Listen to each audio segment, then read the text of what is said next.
अस्सलामुअलैकुम वरहमतुल्लाहि वबरकातुहू। बिस्मिल्लाहिर्रहमानिर्रहीम। ए पैगंबर सल्लल्लाहु अलैहि वसल्लम तोखा तेज़ीम वारन महीनन में लड़ाई बाबत पुछन था। खेन चओ त उन्हनि महीनन में लड़ाई करण वॾो गुनाह आहे, पर अल्लाह जी राह खां माण्हुनि खे रोकण ऐं अल्लाह खे न मञण, मस्जिदुल हराम खां माण्हुनि खे झलण ऐं हरम जे रहण वारनि खे उतां कढण अल्लाह वटि उन लड़ाईअ खां वॾो गुनाह आहे। ऐं फितनो, फसाद ऐं ज़ुल्म त खून रेज़ी खां बि निहायती वॾो गुनाह आहे।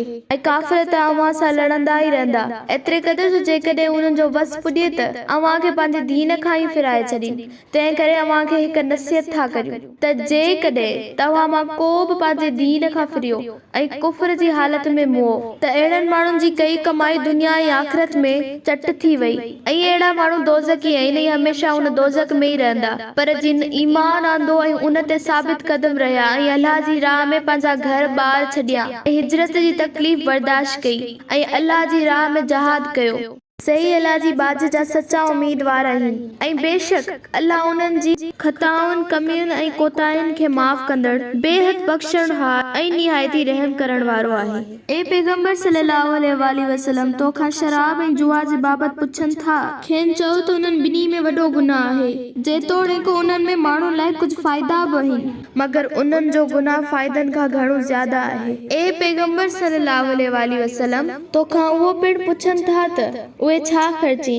खेनि चओ त अफ़्व, यानी जेकी पंहिंजे घुर्ज ऐं ज़रूरत खां वधीक अथव सो अल्लाह जी राह में ख़र्च करियो। अहिड़ी तरह अल्लाह तव्हां लाइ साफ़ साफ़ हुकुम बयान करे थो त मन अव्हां गौर ऐं फ़िक्र करियो दुनिया ऐं आख़िरत लाइ। ऐं ए पैगंबर सल्लल्लाहु अलैहि वसल्लम तोखां यतीमनि बाबति पुछनि था। चओ त जंहिं मामले में उन्हनि लाइ भलाई ऐं सुधारो हुजे उहो इख़्तियार करणु बहितर आहे। ऐं जेकॾहिं उन्हनि सां मिली जुली रहे त आख़िर उहे अव्हां जा भाउर आहिनि, को गैर त कोन्हनि। ऐं अल्लाह खे मुफ़सिद ऐं मुस्लिह, बदनीयत ऐं नेक नियत जो चङी तरह इल्मु आहे। ऐं अल्लाह ताला चाहे हा त अव्हां ते हिन मामले में सख़्ती करे हा, छाकाणि त यतीमनि जे हक़नि जो मामलो निहायती संगीन आहे। बेशक अल्लाह ज़बरदस्त ग़ालिब ऐं निहायती हिकमत वारो आहे। ऐं तव्हां मुशरिक औरतुनि सां निकाह न करियो जेसीं ताईं उहे ईमान न आणीनि। हिकु मोमिन बानी मुशरिकाणी खां बहितर आहे, जेतोणीकि उहा मुशरिकाणी अव्हां खे ॾाढी पसंदि हुजे।